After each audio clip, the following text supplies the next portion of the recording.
Hi అండి. మీ మౌని మీనా ఛానల్‌కి స్వాగతం. ఈరోజైతే మంచి లంచ్ బాక్స్ రెసిపీ అండి. పిల్లలు ఎంతో ఇష్టంగా తినే పన్నీర్ ఫ్రైడ్ రైస్ అయితే మనమైతే ఎలా ప్రిపేర్ చేసుకోవాలో చూసేద్దాం.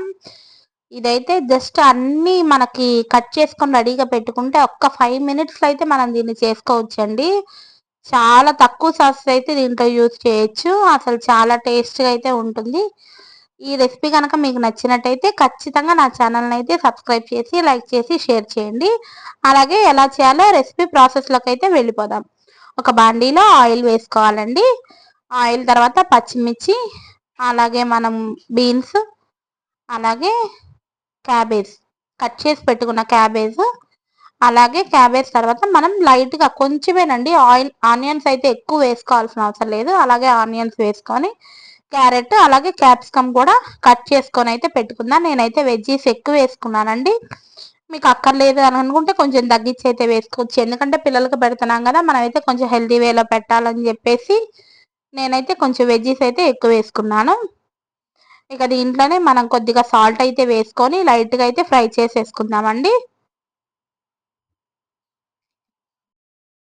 ఇవైతే ఫ్రై అయ్యేలోపు మనమైతే రోజులాగే ఈరోజు కూడా ఏదైనా ఒక టాపిక్ చెప్పుకుందామా? ఓకేనండి.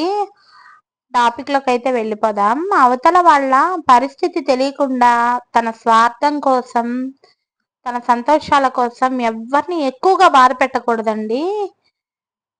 వాళ్ళు నువ్వు ఎవరు అనేది కూడా మర్చిపోతారు కొన్ని కొన్ని రోజులకి. అంతలా బాధ పెడితే అందుకని చెప్పేసైతే ఎవ్వరిని ఎక్కువగా మనం సేఫ్ జోన్‌లో ఉండాలి. అవతలోళ్ళు ఎలా పోయినా పర్వాలేదు అననే థాట్స్ అయితే రాకుండుంటే మంచిది.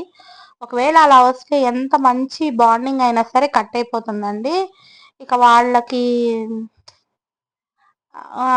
ఏదన్నా ఒక ఫ్రెండ్‌షిప్ గానీ, ఏదన్నా ఒక రిలేషన్‌షిప్ గానీ అలా మెయింటైన్ చేశామంటే, వాళ్ళు ఇలా చేస్తే ఏంటంటే, వాళ్ళని తలుచుకున్నప్పుడు కంటే, వాళ్ళు చేసిన మంచి కంటే ఎక్కువ మనకివి గుర్తొస్తుంటాయి.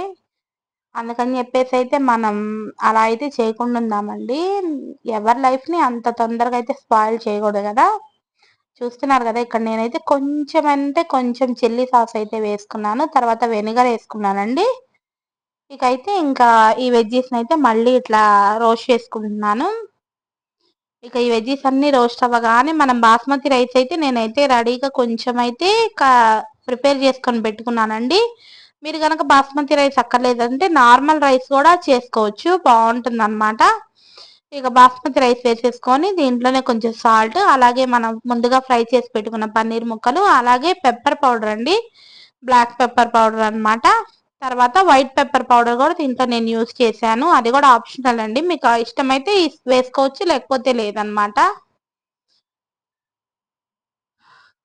ఇక లాస్ట్‌కి అయితే కొత్తిమీర అండి. ఫైనల్‌గా అయితే కొత్తిమీర వేసుకొని లైట్‌గా సోయా సాస్ అయితే వేసుకున్నానండి నేను. ఇక మీ ఇష్టం ఇది గూడా. ఇకైతే మనమైతే చూస్తున్నారు గదా! ఇక ఫ్రైడ్ రైస్ అంటే మనకి పొయ్యి మొత్తం అయితే క్లమ్జీ అయితే అయిపోతుంది. అలా కాకుండా కొంచెం జాగ్రత్తగా అయితే మీరు కలుపుకోండి. రైస్ అయితే విడిగిపోకుండా కలుపుకోవడానికి ట్రై చేయండి. చూడండి ఎంత మంచిగా అయితే వచ్చిందో. టేస్ట్ కూడా చాలా బావుంది. నచ్చితే తప్పకుండా లైక్ చేయండి. బాయ్ అండి.